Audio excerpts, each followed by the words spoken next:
राक्षसों के अड्डे पर पहुंच जाती है और बड़ी आसानी से राक्षसों को फुद्दू बनाकर अंडा ले लेती है। अब वो अंडा लेकर जैसे ही वहां से भागती है, राक्षसों को पता चल जाता है कि यह तो एक इंसान है। राक्षस उसे पकड़ लेते हैं। अब राक्षस फियोना को मारने के लिए जैसे ही तलवार उठाते हैं, ली वहां पहुंच जाता है और राक्षसों को बहुत पीटता है और वहां से फियोना और गांव वालों का खजाना लेकर दोनों निकल जाते हैं। गांव पहुंचकर ली खजाना वापस सरदार को दे देता है। अब गांव के लोग उस अंडा को खोलने के लिए पूजा करते हैं और जब वो अंडा खुलता है तो उसमें से एक भयानक राक्षस प्रकट होता है। उस राक्षस का नाम छिंग नियाओ है। यह वही राक्षस है जिसे स्वर्ग में ली ने हराया था। नियाओ बताता है वह एक लौता राक्षस था जो स्वर्ग में रहता था। बाकी के देवता उसे बहुत परेशान करते थे, जिस वजह से उसने स्वर्ग के जश्न में हमला किया था। लेकिन जब ली ने रोई से उस पर हमला किया तो वह धरती पर आ गिरा और अंडे में बदल गया। जब गांव वालों को यह अंडा मिला तो उन्हें लगा कि यह अंडा उनकी रक्षा करेगा और उस अंडे को गांव वालों ने संभाल कर रख दिया।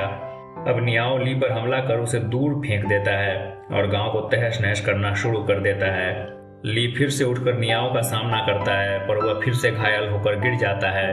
धरती पर आकर ली कमजोर हो गया था और उसके पास रोई भी नहीं था। अब जैसे ही नियाओ ली पर जानलेवा हमला करता, फियोना ली के सामने खड़ी हो जाती है और उस हमले को अपने ऊपर ले लेती है। ली फियोना को देखता रह जाता है। उसे यकीन नहीं होता कि फियोना उसके लिए अपनी जान दे सकती है। जब फियोना आखिरी सांसें ले रही थी तब ली देखता है फियोना के माथे पर रोई का निशान चमकने लगा है। ली समझ जाता है कि फियोना उसके हथियार रोई का ही रूप है, जिसे वो कब से ढूंढ रहा है। दरअसल पिछले जन्म में ली की मौत के कई साल बाद का दृश्य हमें दिखाया जाता है। अब लिंडा बड़ी हो चुकी है, लेकिन उसकी बीमारी ठीक नहीं हुई। एक दिन पूजा करते वक्त उसकी मौत हो जाती है। लिंडा ने अपना पूरा जीवन पूजा पाठ में ही गुजारा था, जिससे स्वर्ग की महारानी खुश होकर लिंडा से पूछती है, तुम अगले जन्म में क्या बनना चाहती हो? लिंडा कहती है, आप मुझे कुछ भी बना दो, पर मैं हमेशा ली के साथ रहना चाहती हूँ। ली तो देवता बन चुका था, इसलिए महारानी लिंडा को ली का सबसे ताकतवर हथियार रोई बना देती है। अब मरने के बाद फियोना वापस से रोई में बदल जाती है।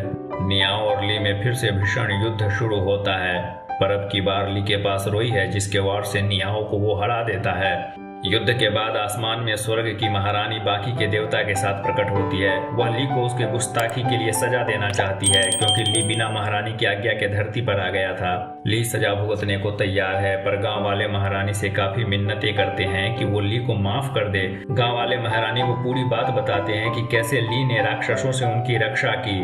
महारानी मान जाती है और ली को माफ कर देती है। पर जब महारानी नियाओ को सजा देना चाहती है, तब ली महारानी से निवेदन करता है कि वह नियाओ को माफ कर दे और उसे एक और मौका दे। महारानी नियाओ